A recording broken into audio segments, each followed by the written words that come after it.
You see it? Yeah.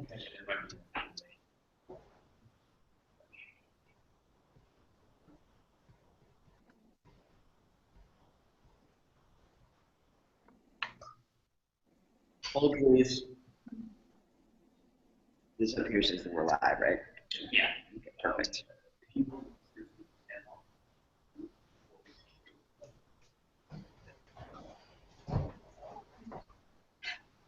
All right, here we go. Hello, everyone, and welcome to our first ever Google Hangout. We're starting this with our Wines from Portugal. I know that everyone's time is limited, and you all, thank you very, very much for tuning in. So we're gonna pop right over to Portugal. I'm gonna turn it over to our MC for the event, Nuno. So Nuno, take it away. Hi everyone, I'm Nuno, Marketing Director for Wines of Portugal. I would like first to thank you for the support of this promotion of Portuguese wine. Thank you very much for doing it. I would like also to express my gratitude also for the winemakers that are here today, that they came from across the country. So thank you very much for being here today. Hello, everybody. Hello. Hey, we are moving. I'm flying. Okay, basically we are going to be talking about the 8 wines in the promotion. These 8 wines represent 6 wine regions in the country from the 14 wine regions of the country. So they express a kind of the diversity of this country, that it's a very small country, but it's very tiny but very diverse in itself. I used to say that Portugal is a kind of a Europe inside a tiny little country, because if you drive with your car starting here in Lisbon, the capital of Portugal, and you just drive for half an hour, the landscape changes, the scenery changes, the soils changes, the microclimate changes, and even the people change. And this diversity of the country, it's expressed also in the wines that you see in the country. This selection of the 8 wines expressing some extent this diversity, and so it's a good way to start with going through Portugal and through its wines.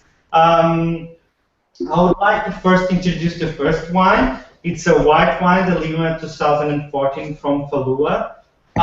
This wine comes from the Vinho Verde region. From the Vinho Verde region. The Vinho Verde region is up north in the country. It's bordering with Spain at the north, and also on the west side it has the Atlantic Ocean.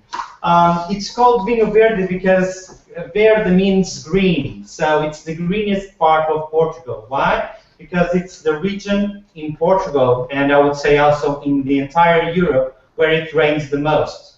So that's why it's the greenest region of Portugal. So it's not surprising that the wines that are coming from this region are light, crispy, tend to be light, crispy, and fresh. So I'm going to pass now to Antonina Barbosa, winemaker of Lima, so that she can explain a little bit more about this wine. Hi, Antonina. Hi, hello. This wine comes from Lima sub-region, which is the most popular and traditional area within Vinho Verde region for producing Loureiro variety wines. The vineyards are located in the heart of this sub-region, near the city of Ponte de Lima, which was the area chosen to start this project, given the high quality of the grapes Loureiro and the great potential of the wines produced in this area. The wine Lima is made only with the variety Loureiro. Harvest time was based on a very close monitoring of the vineyards and subject to strict maturation controls. Part of the wine was subject to grape maceration before alcoholic fermentation at low temperatures to originate wines with more volume and more aromatic compounds. After this first step, the grapes were then pressed and juice was clarified. Alcoholic fermentation then quits in at controlled temperature of 16 degrees during 2 weeks. Temperature is a key aspect in order to protect the aromatic profile of these wines, as well as the oxygen, which was avoided during all the process, fermentation, vinification, bottling, fining, all the process.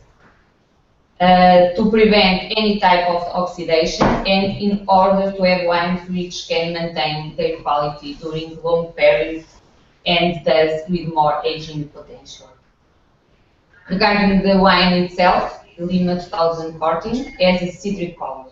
The wine shows a fresh and elegant aromatic profile, citrus, lemon and lime, the principal, and floral notes, combined with some minerality and a long and balanced mouthfeel. It's a wine that can be served alone as aperitif or with, together with light meals such as fish, seafood, chicken or salads. Thank you very much. All right, that's perfect, Antonia. Thank you so much. Hey, I know that I said we were going to wait for questions to the end, but I have a really quick one for you. Antonia, why the single varietal Loreto? Why single? Yeah, why? This is a single varietal, right? 100% Loreto, and so what makes that unique? It's a difficult question because we have different blends, and for this project we start with only Loreto, I think for the commercial point of view. But we choose different Loreto wines to have all things that we need in the wine. We have more with more volume and structure. Comes from the maceration, and then other wines are more light but more acidity to the blend. Okay. It's only Loreto, it's more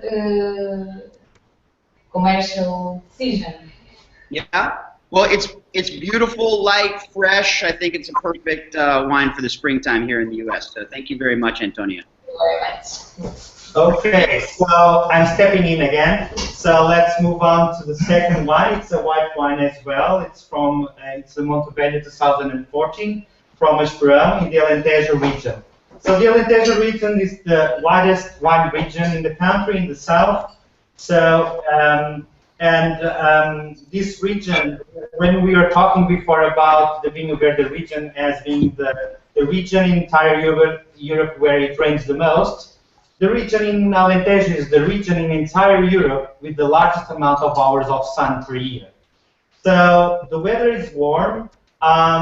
Typically, the scenery is dominated by plains. It's also the region where it's the highest production of pork. As you probably know, Portugal is the largest producer of pork in the world, and much of its production is coming from this region.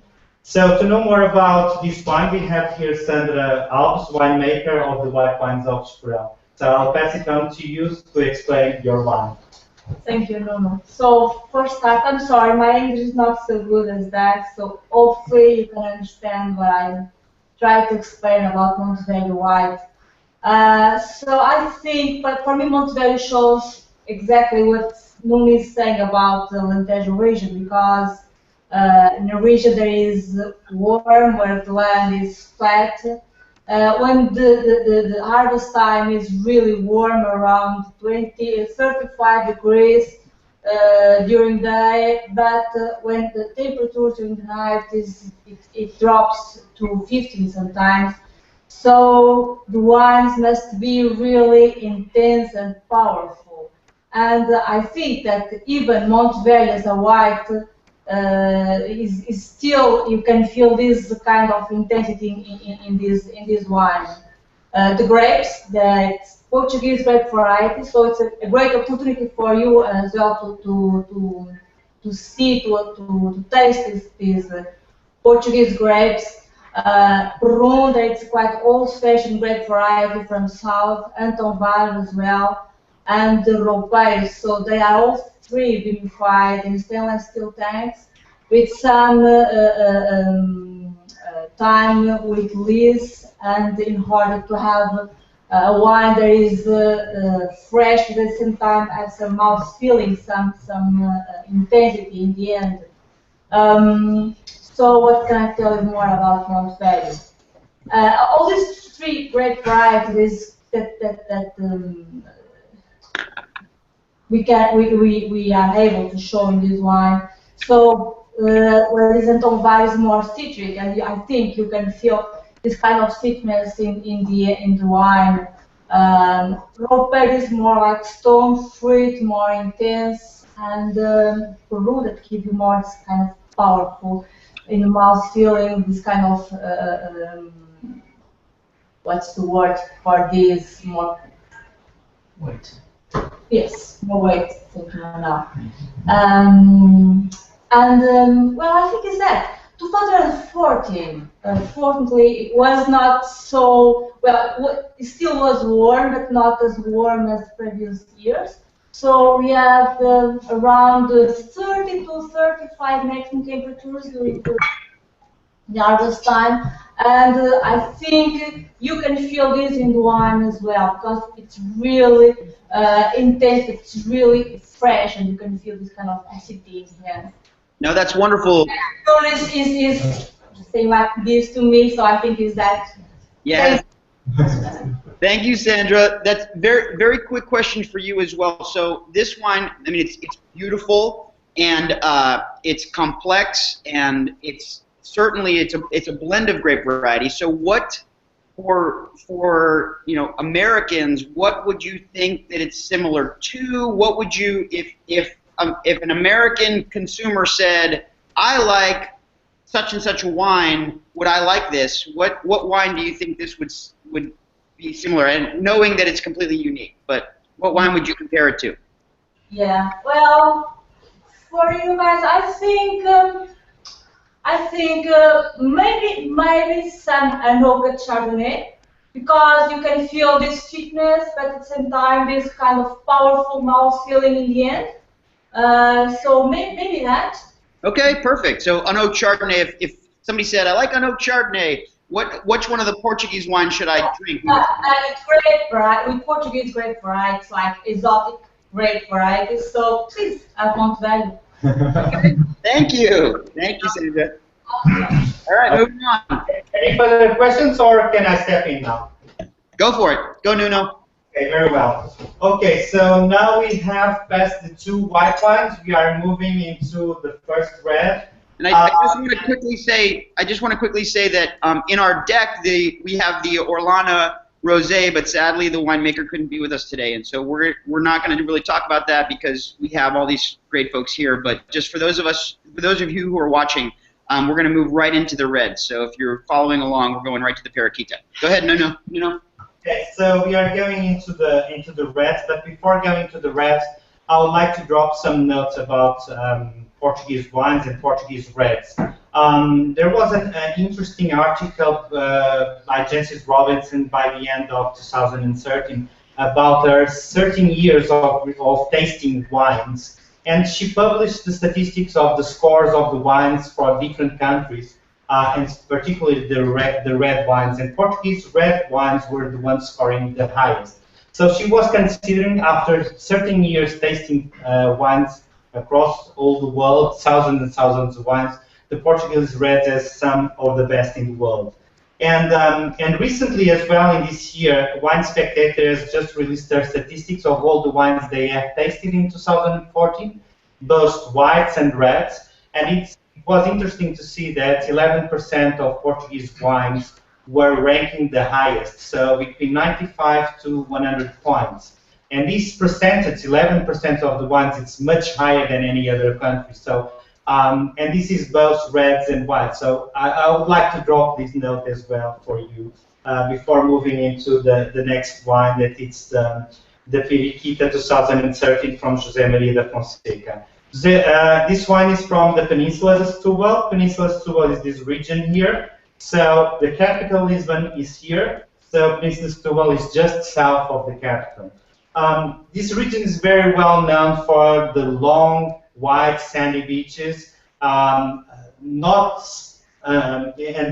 beaches that are unspoiled, so not very touristic. So it's like a beach haven in Portugal. And all the people in the capital love to go there. This region is also very well known for a famous Portuguese fortified wine, the Moscatel de Setúbal. But it's not the Moscatel that we are talking, it's a red blend. So I'm going to pass to António Murias Franco, Vice President of José Maria da Fonseca. António? No. Hi everyone, my name is António Franco, and I'm a member of the family who owns and runs José Maria da Fonseca. I'm a member of the 7th generation of the family. So it's always been a family-owned and family-run company. We are one of the oldest companies in Portugal. Last year it was our 180th anniversary. And also Periquita is one of actually the oldest table wine being bottled in Portugal. The first records we have in our company of Periquita being bottled date back to 1850. And at the time, all of the table wine in Portugal was being sold in bulk, in wooden barrels. Only port wine was being, Madeira wine was being bottled at the time. But Mr. Fonseca, the founder of the company, thought it would be a good idea to bottle his table wine, because at the time, this is 19th century, and he had already a network of clients and agents all over the world, and he wanted to make sure that the quality of the wine that his customers received was the same quality that he had bottled and shipped. So it was his own way of guaranteeing the quality of the wine to all of his customers. So it's a classical Portuguese red wine. It's been around the table of Portuguese families for almost 200 years. It's been in the States for a few decades now, but I think it's really an undiscovered wine and a hidden gem of Portuguese wines in the States. Periquita is a blend of three grapes. The main one is Castelão. Castelão is the main grape of our region, of the Setúbal Peninsula. And Castelão has, in my opinion, two main characteristics. On one hand, especially when the wine is young, like this one, it's very fruit-forward grape, a lot of red berries and blackberries as well. But it has something that's very interesting, which is a very unique acidity.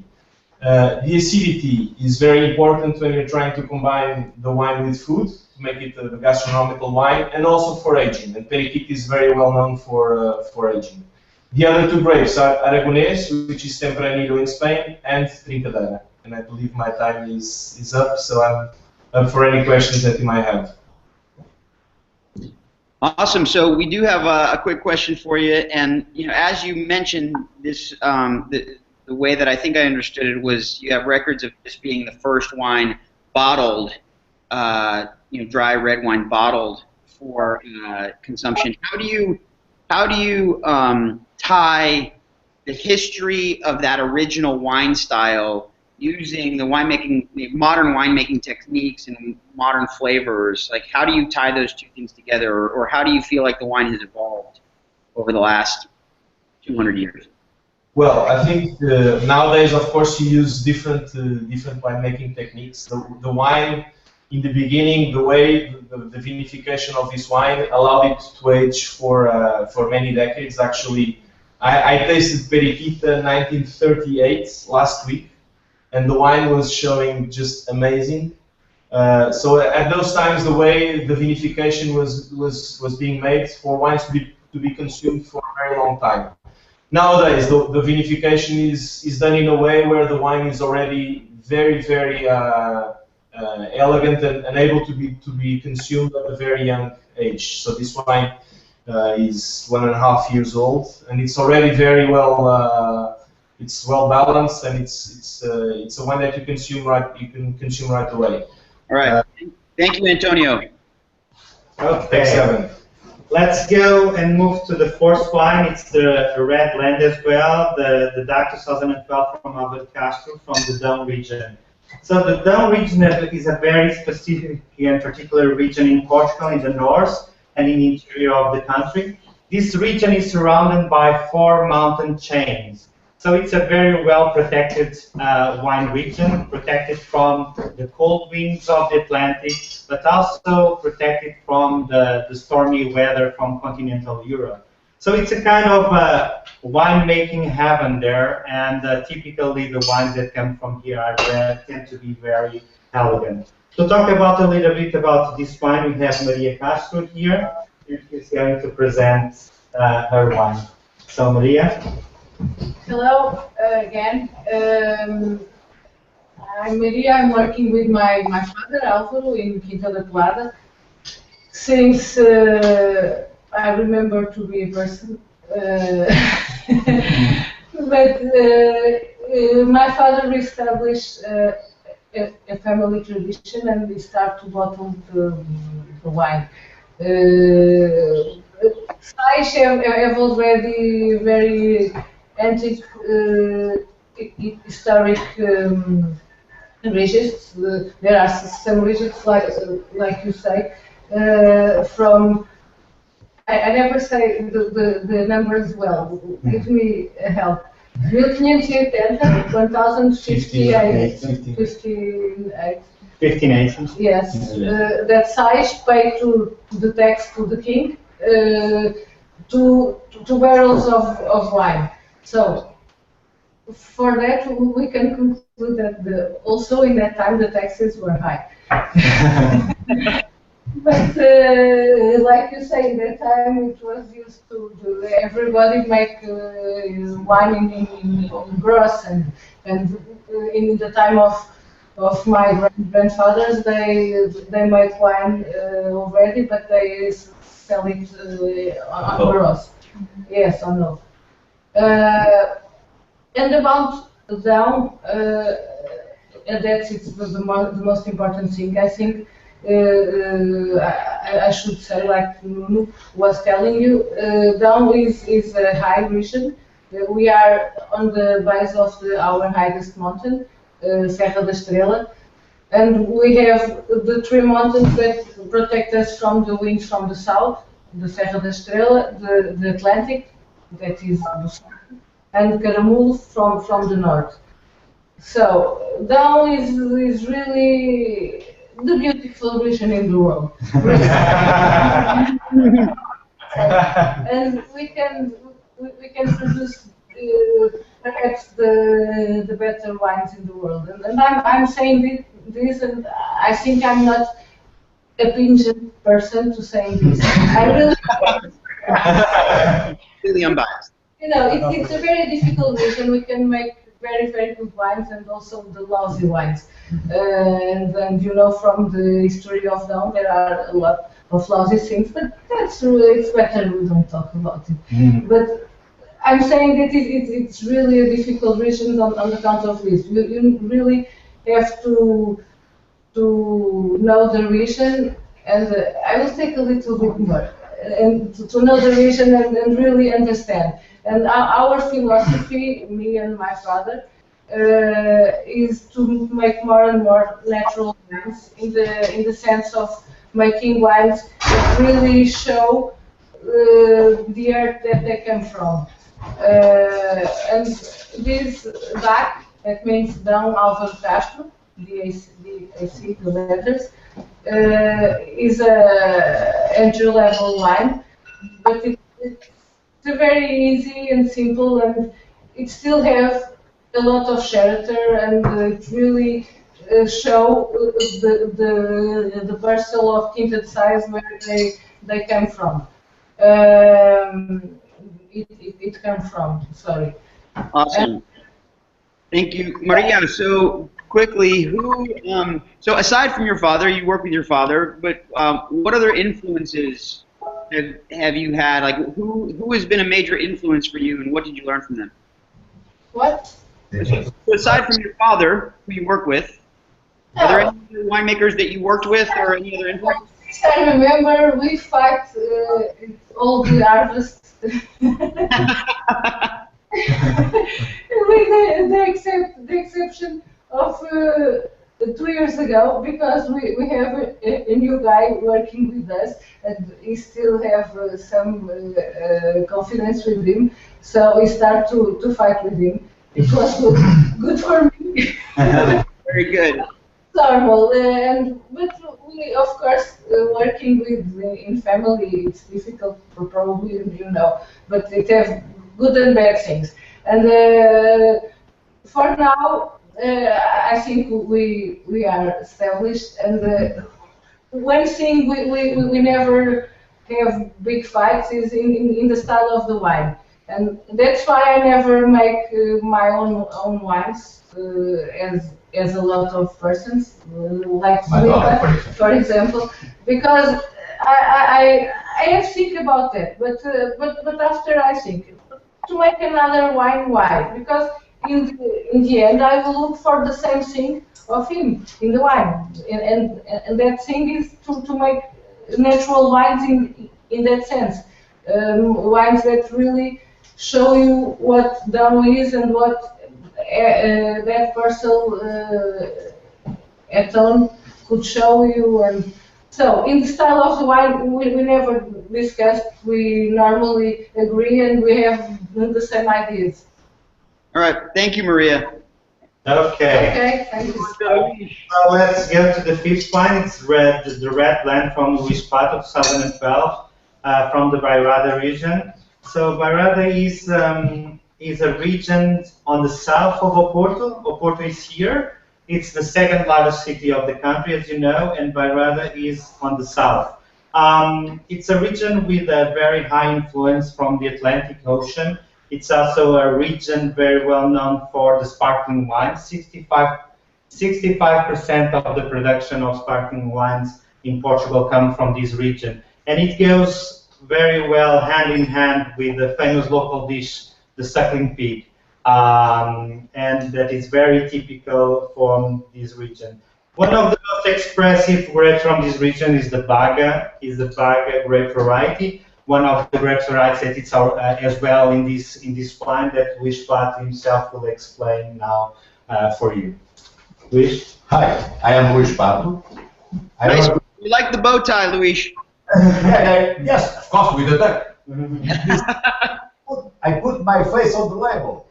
When you see the duck flying, it's because I believe that the wine is good. And this is a blend of two grape varieties, two Portuguese grape varieties.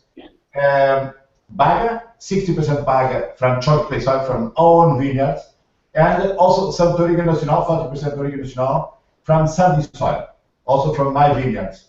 Why? Because this is entry level, and to turn Baga easy drinkable at the beginning, I need to blend, to put a touch of easy drinkable grape variety, as it is Touriga Nacional, to supply the first approach, the flavor, and to soften the tannins from Baga. As you know, Baga is a grape variety that produces wines that can age for more than 3 decades. It's classic. We have a climate similar with Bordeaux, but we have a better climate than Bordeaux. I explain you why. Because the water from the ocean is cooler than in Arcachon, because they have Gulf Stream. But we are placed more on the south. And as we are placed more on the south, we have hotter days. So we have hotter days, cooler nights, better region.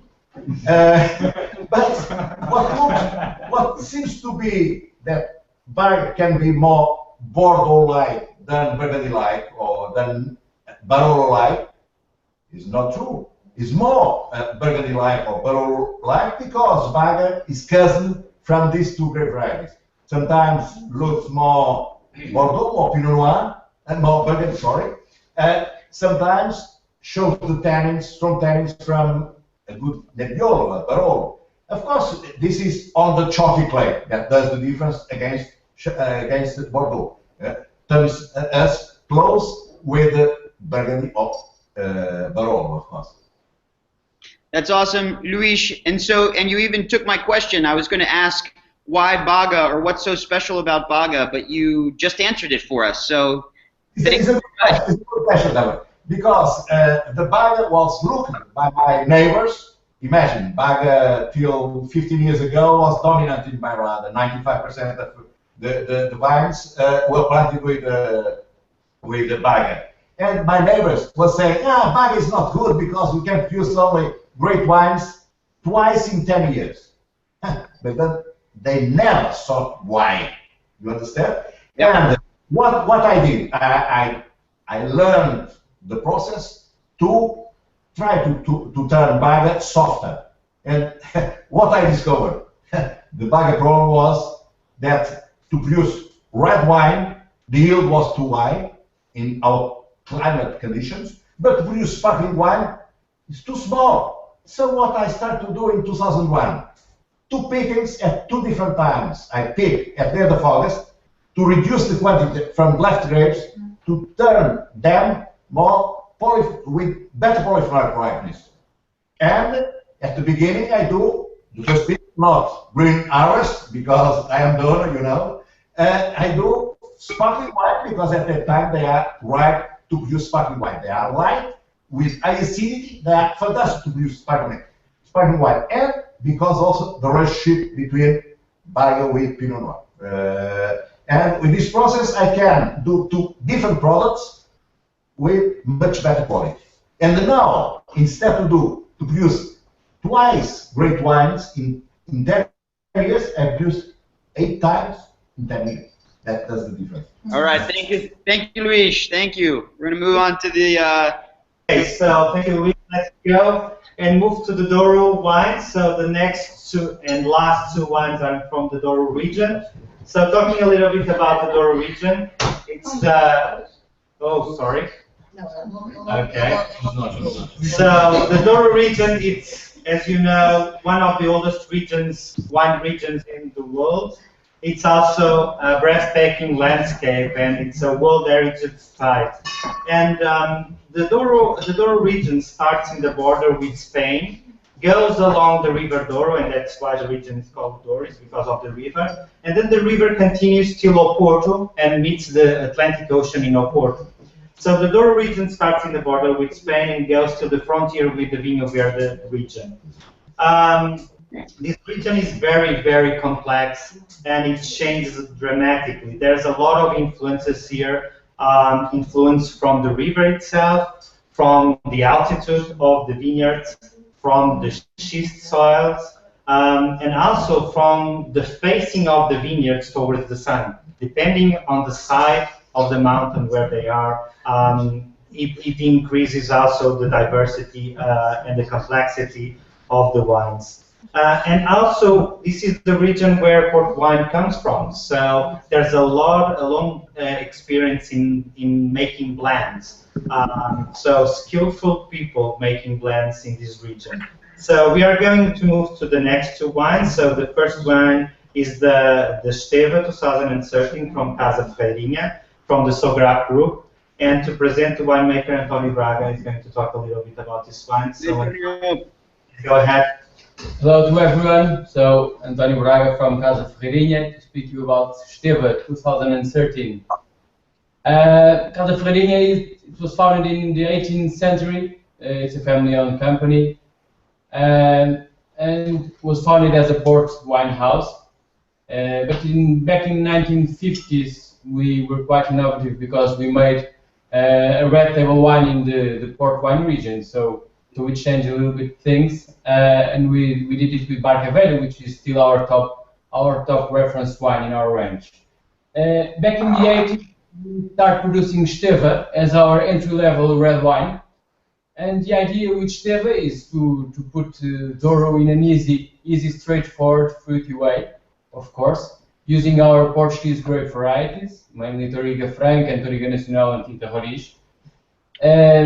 But put it in an easy and balanced way. Of course, it has the fruity. I don't know if you ever tasted the wine, but of course it has the fruity, the red fruit character. It has also the acidity and the firm tannins, but I think in a nice and easy way. We believe, in terms of winemaking, I think I can say that we believe in blending, as Nuno was saying before. We believe also in co-fermentation. Co-fermentation, I usually compare it with cooking. When you are cooking, you usually add the salt and pepper before cooking it. And co-fermentation is a little bit like this. You go through the vineyards, you choose what you're going to blend and what you're going to put apart, and that's a little bit how we work through our grape blocks. We don't separate everything from the beginning. Instead, we try to blend it in the beginning. So Antonio, yes. So this Esteva, what does the term Esteva mean? Esteva is a bush, is a wild bush that grows in the Douro Valley.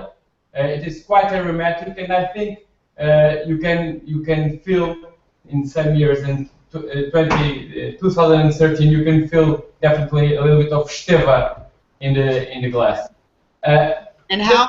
So obviously, as well, Casa Farina does Barcavela, which is an iconic wine in Portugal.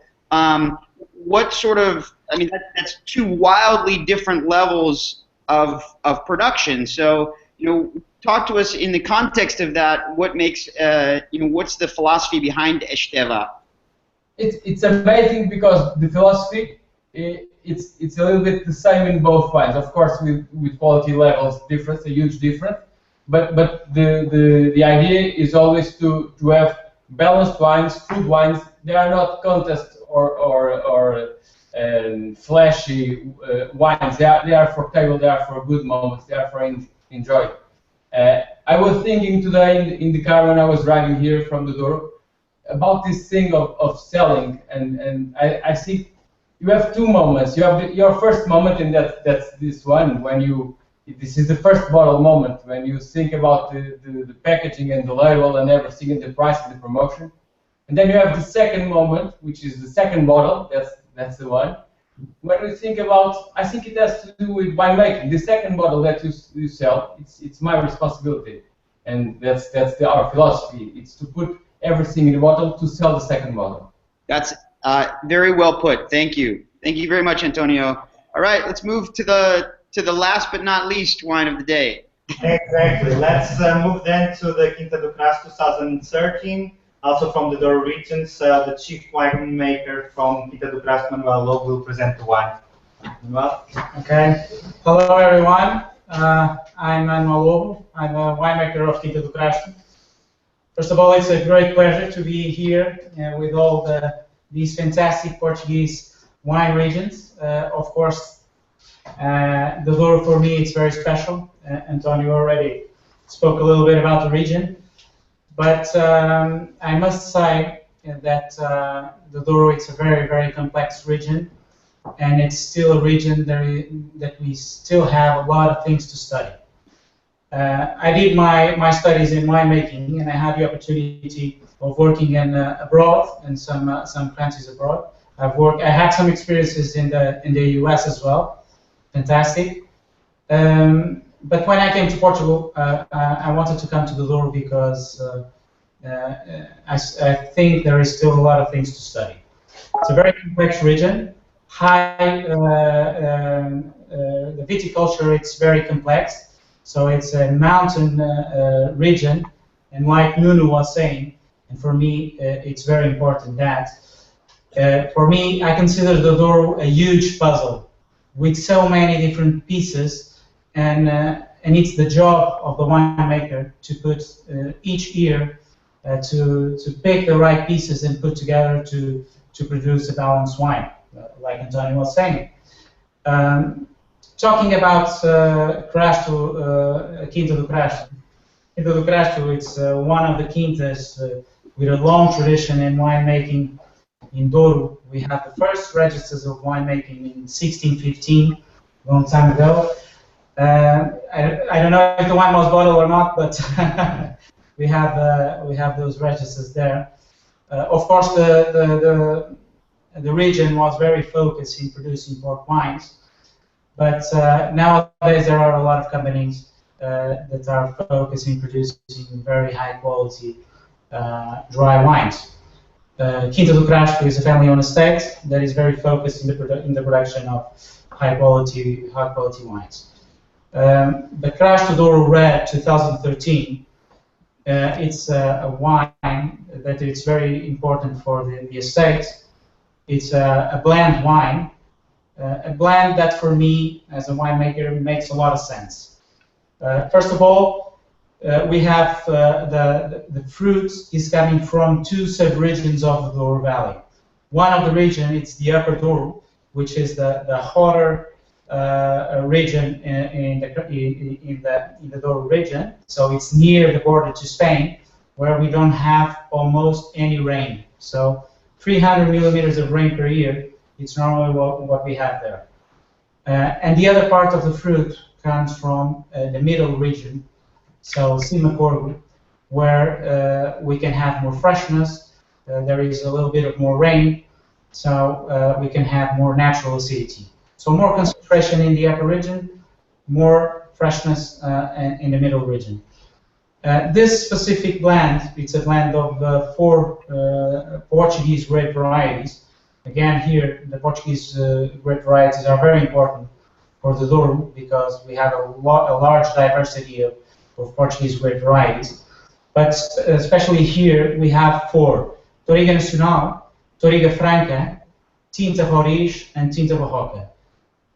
Each variety plays a very important role for the balance of the wine. For me, Touriga Nacional is a very upfront fruits, very fresh grape variety, very nice color intensity. Touriga Franca is more the structure, the backbone of the wine. Tinta Roriz, I think it brings more elegance if the tannins are very well ripe. The texture of the tannins is very good, and Tinta Barroca brings a nice volume, so puts everything together. This is a wine that has a short passage, a 12 months passage through oak barrels, French oak barrels, but it's only 5%. So the idea is not to don't fill the oak. The idea is just to try to feel the expression of the terroir of the Douro Valley. So for Quinta do Crasto, we believe this wine is a good introduction for the Douro region. Okay. All right, Manuel. So just very quickly, I know that you studied. You said that you studied abroad. You were in some New World countries like Australia, and you were in California. What winemaking practices or techniques did you bring back to Portugal, and which ones do you think, or what do you think works in the New World but isn't necessarily right for the Douro?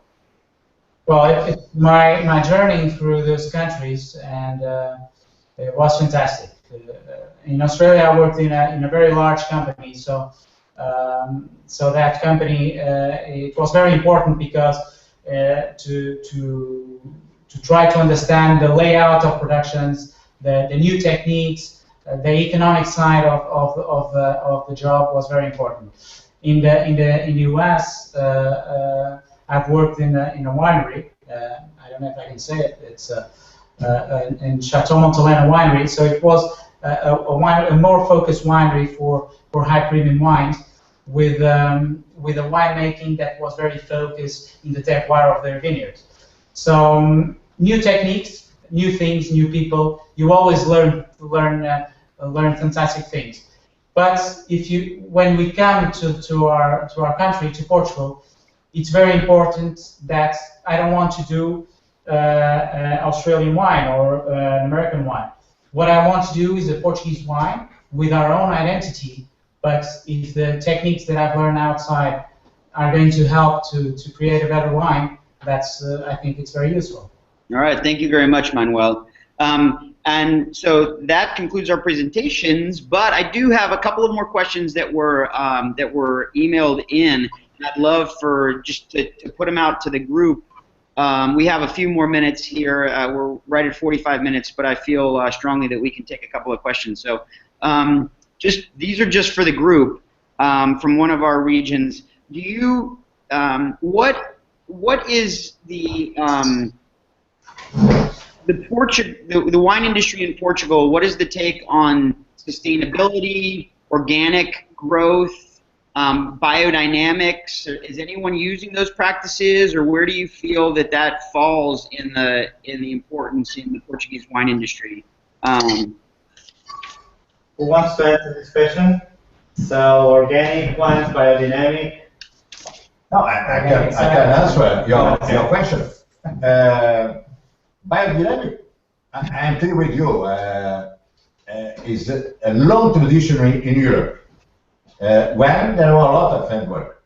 I remember that we could do the menu, not the horn, I don't remember to be put in the vineyard, but the manure from the cows, from the horses, and so was natural, was normal to even to be mixed with the local bushes from the pine trees in our region.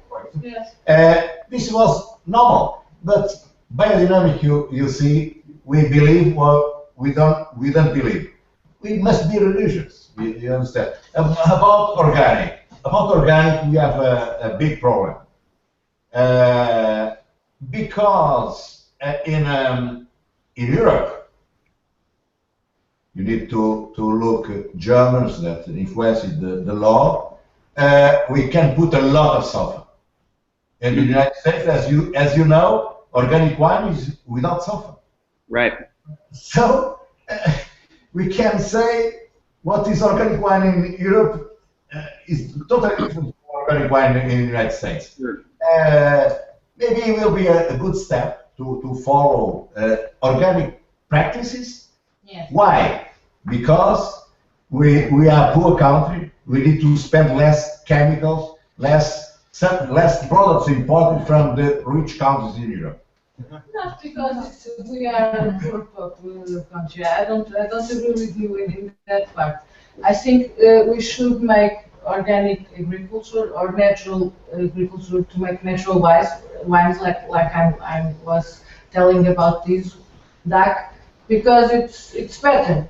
And the biodynamic, of course, like you say, we have to believe it have a part of esoteric or that you really have to believe. But there are really a practice thing that we really see. And in my case, in Pelada, we are working more and more in natural. We are not spraying anymore. We just use dust to fertilize the earth, and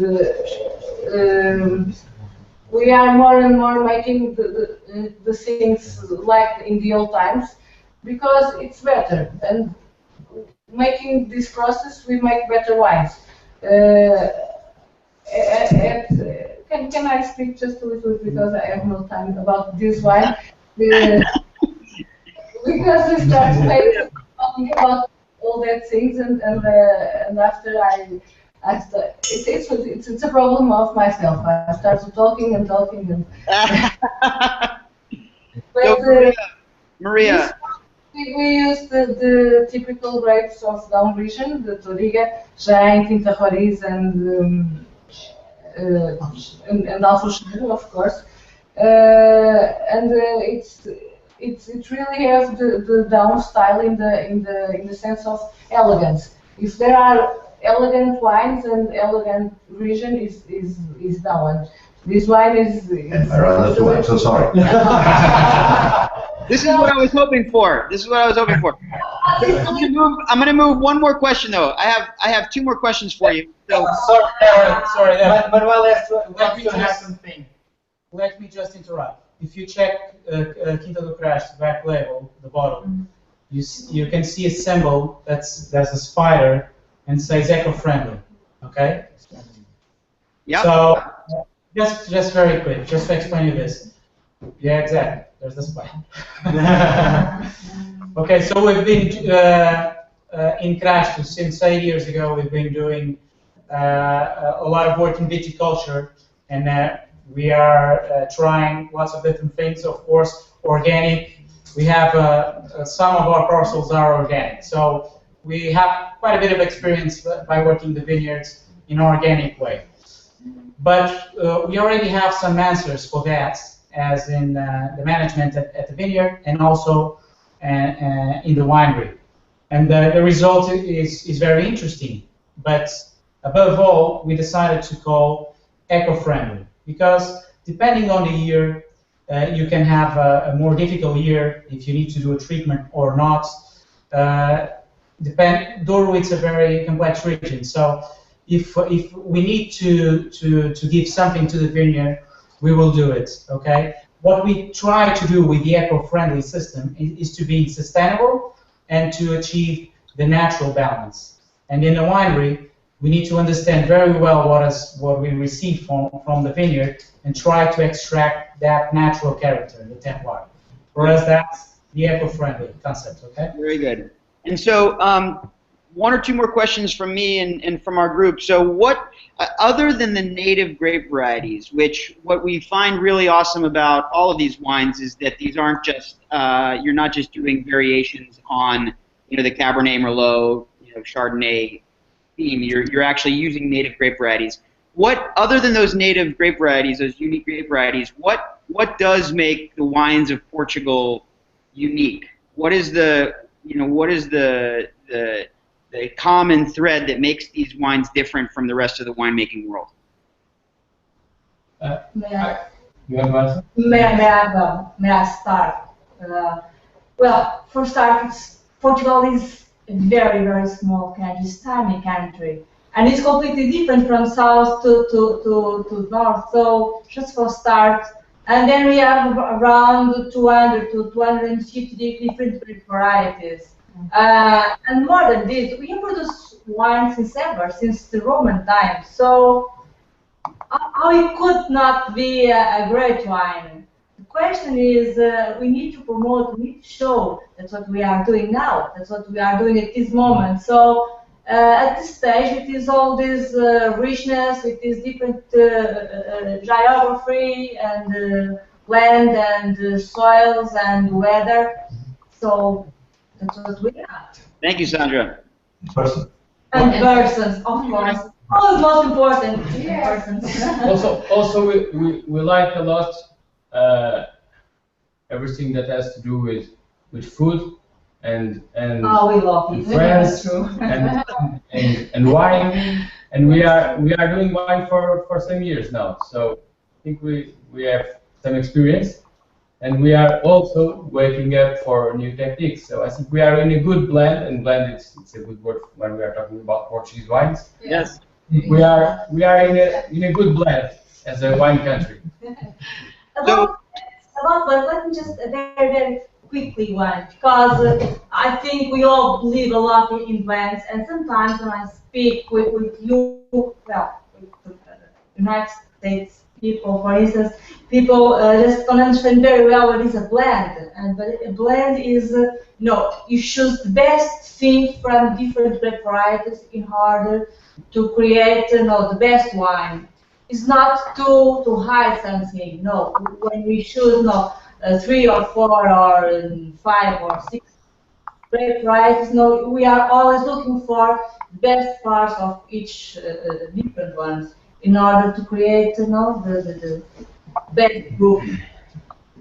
Okay. And we have different wines and varieties that only exist in Portugal, like Loureiro, like for me Alvarinho, it's different, and Fernão Pires and another great variety. That works fantastic. It's fantastic wines, and it's only from Portugal, not from other countries. Mm-hmm. Antonio, do you want to add anything? No, the thing I was going to say is really about blending, because not only we have so many different grape varieties, we are experts in blending, and this tradition goes back to port wine.